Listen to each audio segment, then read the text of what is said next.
Exercício número 1. Dos termos ou expressões dados a seguir, quais são grandezas físicas? Justifique. Bom, peso, esforço, caráter, calor, energia, volume, volume de trabalho, volume de jogo, luminosidade, claridade, umidade, potência, excentricidade. Galera, grandeza física é aquilo que pode ser medido. Então, nós temos que ter a ideia prática para resolver uma questão desse tipo. Tudo que pode ser medido em termos concretos, ou com um padrão de escala de medida, ou com uma unidade conhecida, isso é grandeza física. Tem coisas aqui que você não consegue medir com um padrão físico. Por exemplo, olha só, esforço. Embora a gente até fale no dia a dia, fiz muito esforço, pouco esforço, caráter. Também, a pessoa tem um bom caráter, um mau caráter, mas não tem como medir com unidades ou com padrões de medida eficientes e práticos. Então isso aqui e toda coisa que tiver essa ideia de não poder ser medido, ser subjetivo, não é grandeza física. Então as grandezas físicas aqui são relacionadas a conceitos que podem ser medidos. Assim, peso, calor, energia, volume, luminosidade, trabalho, né? Trabalho não é o trabalho no sentido de esforço físico para fazer alguma coisa para receber um dinheiro, não é isso. Trabalho é um termo físico que você vai aprender ao longo do primeiro ano, tá? Tem a ver com variação de energia, potência, tem a ver com uma taxa que uma energia é transformada em outra. Tudo isso são grandezas físicas. E também, olha só que interessante, dependendo do contexto de uma conversa, ou de um texto, ou de um exercício, mesmo uma coisa que a princípio poderia ser considerada uma grandeza física, nesse contexto, essa coisa pode deixar de ser grandeza física. Quer ver um exemplo? Na frase, hoje vai fazer calor. Por exemplo, calor não é grandeza física. Por quê? Porque essa ideia do calor é a ideia do meio ambiente quente, né? Daquela coisa assim, temperatura. Você não está medindo a temperatura, você não está estabelecendo um padrão para medir o calor do meio ambiente. Você está apenas falando, vou sentir calor hoje vai fazer calor. Então nessa frase aqui, o calor que em princípio é uma grandeza física, dependendo do contexto físico, aqui ela deixa de ser uma grandeza. Aqui é apenas uma frase coloquial do dia a dia.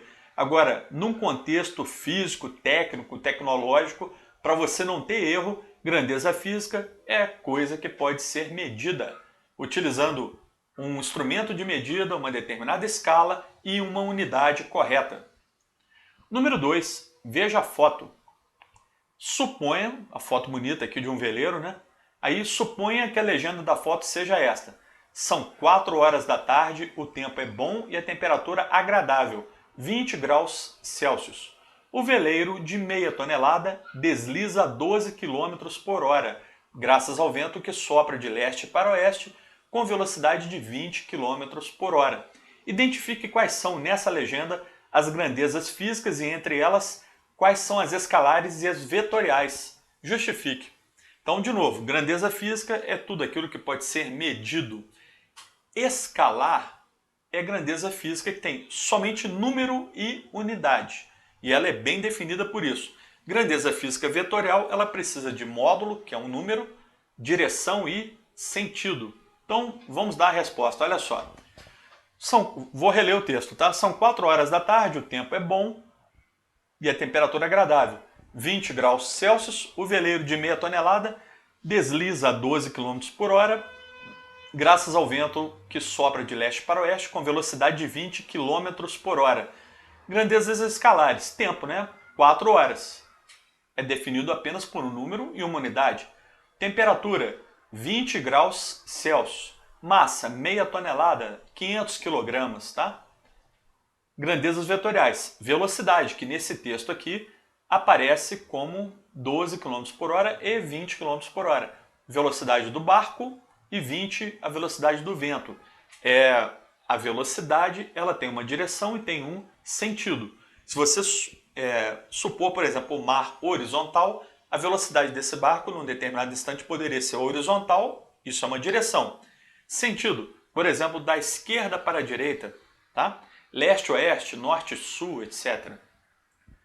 Número 3. Cite pelo menos uma descoberta científica ou uma aplicação tecnológica que mostre de maneira clara que esse ramo de conhecimento é uma atividade de interesse da humanidade e que o contexto social tem influência sobre o seu desenvolvimento. Repare que é uma questão bastante aberta e ela nem obriga você a pensar em termos físicos. Mas como aqui é uma aula de física, eu vou tentar pegar uma descoberta que se relaciona com a física, tá? Tem várias coisas, né, que a gente poderia falar. Uma delas seria essa aqui, ó.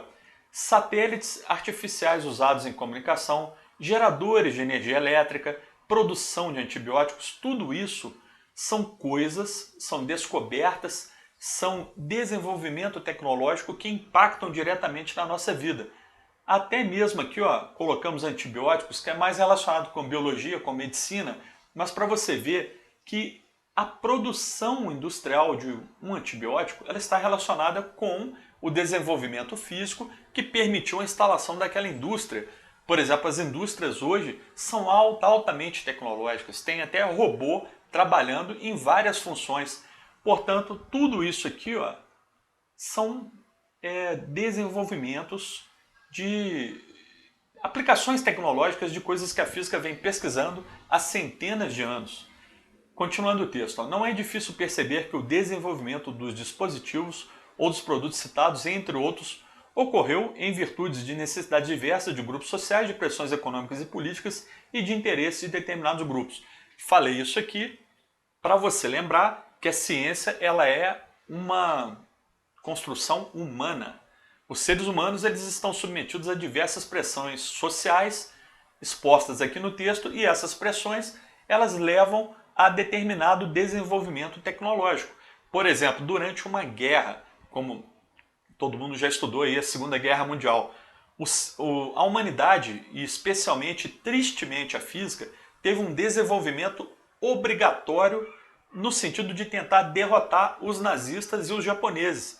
Então a física do mundo todo evoluiu e produziu novas tecnologias visando derrotar os inimigos. Os inimigos também evoluíram e tentaram derrotar os aliados, também evoluindo a sua tecnologia. Bom, o desfecho da guerra todo mundo já conhece, isso aí eu vou deixar para futuros vídeos, eu pretendo fazer uma série de vídeos só sobre o desenvolvimento físico-tecnológico durante a Segunda Guerra Mundial, que é um dos meus temas de estudo preferidos, mas eu queria que você entendesse, não tem como a ciência desenvolver desligada, separada do contexto social de um determinado período, tá? Isso aí é bom você manter na sua mente isso. A ciência não é algo separada da vida do ser humano. Ela anda junto com o ser humano e é produzida pelo ser humano. Número 4. Qual é a importância de se adotar um padrão único para expressar as unidades, como estipulado pelo Sistema Internacional de Unidades para a Comunidade Científica? Bom, tem muita importância, pessoal. O principal deles é uma importância tecnológica. É os cientistas do mundo falarem a mesma linguagem. Por exemplo, nem precisa ser cientista, mas imagina os engenheiros civis do mundo calcularem a massa de um prédio, isso aí vai calcular também o peso do prédio no solo, a força que o prédio exerce sobre o solo, no mesmo padrão do mundo todo. Essa massa em quilogramas, a força em newton, o cientista brasileiro, ou o cientista alemão, ou o cientista inglês, eles usarão a mesma unidade e eles terão na sua mente um padrão. Então, por exemplo, 1 quilograma. 1 quilograma até você, eu, todo mundo aqui do dia a dia, sabe, consegue quase que perceber aquela massa de 1 quilograma. Se você for numa academia de musculação pegar um halter de 1 quilograma, você já consegue sacar que aquilo ali tem 1 quilograma e não tem 50. Então um padrão único é muito importante para uniformizar o pensamento científico mundial. Com a padronização, essa é a resposta, tá? Cientistas podem reproduzir experiências em qualquer lugar do mundo, bem como a comunicação é feita de maneira mais coesa. Entendeu? Reproduzir experimento é muito importante, principalmente para verificar a validade daquele experimento. Então, na ciência, eu não posso, Alexandre, fazer um experimento lá no laboratório do colégio e publicar esse experimento e achar que ele é absoluto, que qualquer pessoa do mundo tem que acreditar que ele funcionou, que ele é daquele jeito, que ele conduz a resultados como o que eu apresentei. Não. Os outros cientistas, meus pares, eles têm que pegar aquele experimento e, se for do interesse deles, reproduzir nos países onde eles trabalham, para verificar, por exemplo, se aquele experimento está correto, se ele deu uma resposta esperada. Então, essas comunicações, essas publicações têm que ser feitas de maneira prática a evitar qualquer dúvida. E a maneira mais prática que não evita dúvida é usar o mesmo sistema de unidades para o mundo todo. Lembrando que há pouco tempo atrás, alguns minutos atrás, eu falei do quilograma, mas não é só o quilograma que existe padronizado no mundo, tem muitas unidades que são utilizadas em comunicações científicas e são importantes para todos os pesquisadores do mundo. Número 5. Especifique para cada uma das frases seguintes se as palavras destacadas correspondem a grandezas escalares ou vetoriais. Letra A. O volume de uma lata de tinta é 50 litros. Grandeza física é escalar, né, pessoal? O volume, ele não depende, por exemplo, de um deslocamento para a direita, para a esquerda, para cima, para baixo. Então o volume é uma grandeza física escalar. Letra B. Um homem empurra uma caixa com uma certa força horizontal e para a esquerda. Grandeza física vetorial, das mais importantes. Força, grandeza física muito utilizada no primeiro ano. Olha aqui, ó, para a esquerda é sentido da força. A força, ela é definida por módulo, direção e sentido. É uma grandeza física vetorial. É importante saber também para a força, em muitos exercícios, seu ponto de aplicação. Você vai estudar isso em estática, tá? Uma parte da física que estuda corpos em equilíbrio com a ação de uma ou várias forças, ok? De várias forças, geralmente, tá? Letra C. Um barco navega de leste para oeste, tá aqui, ó, sentido, com uma velocidade de 20 km por hora. Grandeza física vetorial. Então, não é tão difícil entender que a velocidade de um barco tem que ser bem definida. Tem que ser o número, que é o módulo, né? Sua direção e seu sentido. Senão o barco pode causar um grande acidente aí, terrível.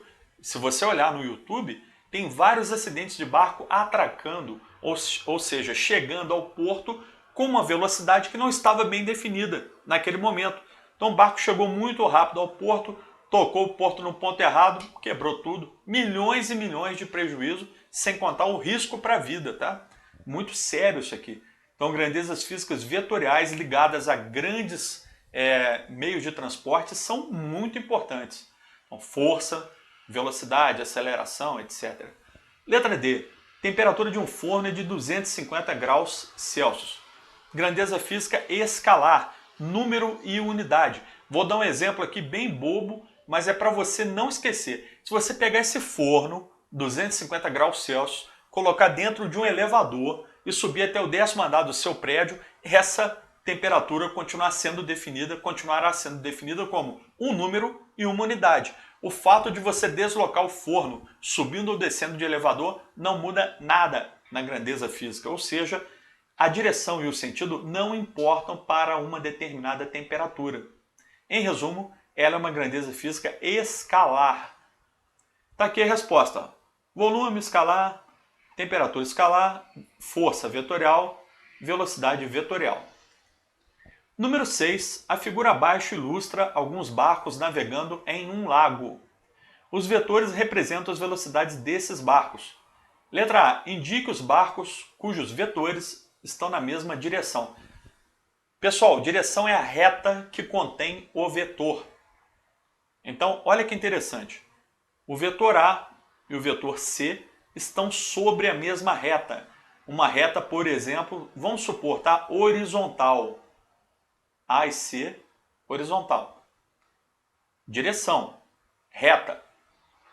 E também B e E, vetores verticais. Estão nas retas verticais aqui, ó. Então, olha só. É uma direção igual a essa. Essa outra direção é igual a essa. Então, barcos que têm velocidade com a mesma direção. A e C, B e E. Indique os barcos cujos vetores, velocidade, estão no mesmo sentido. Sentido é para onde aponta a setinha. Olha só. VB e VE possuem o mesmo sentido. Então, interessante, né? B e E têm mesma direção e mesmo sentido. A e C possuem apenas a mesma direção, mas têm sentidos opostos.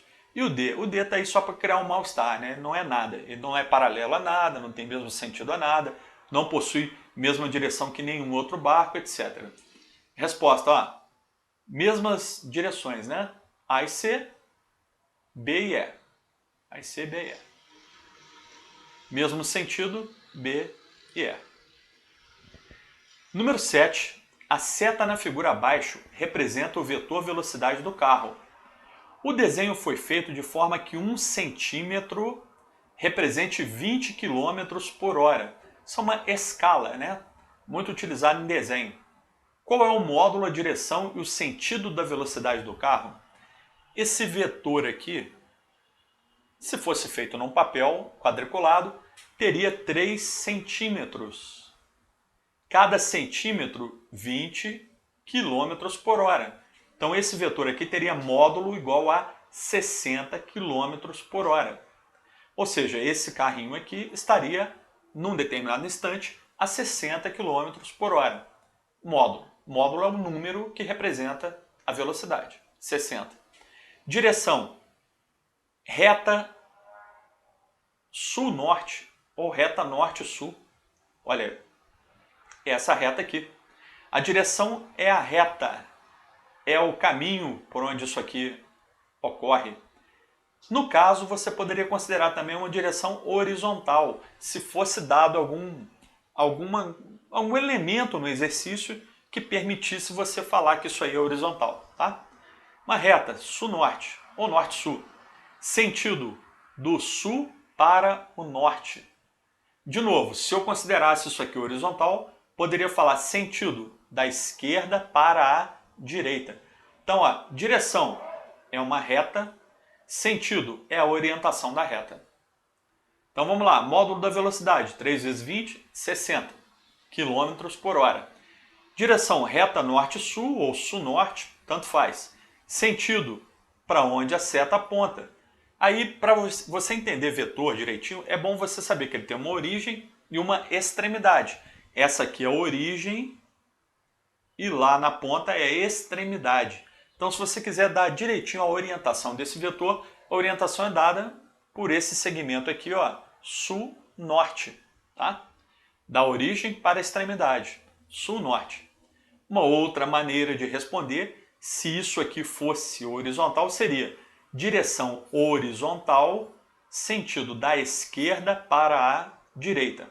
Então, grosso modo, a direção é o caminho, o sentido é para onde você anda no caminho. Claro que o seu professor no primeiro ano vai explicar isso com muito mais cuidado, tá? Eu estou dando só uma ideia geral para você ter um ponto de partida para entender a física do primeiro ano.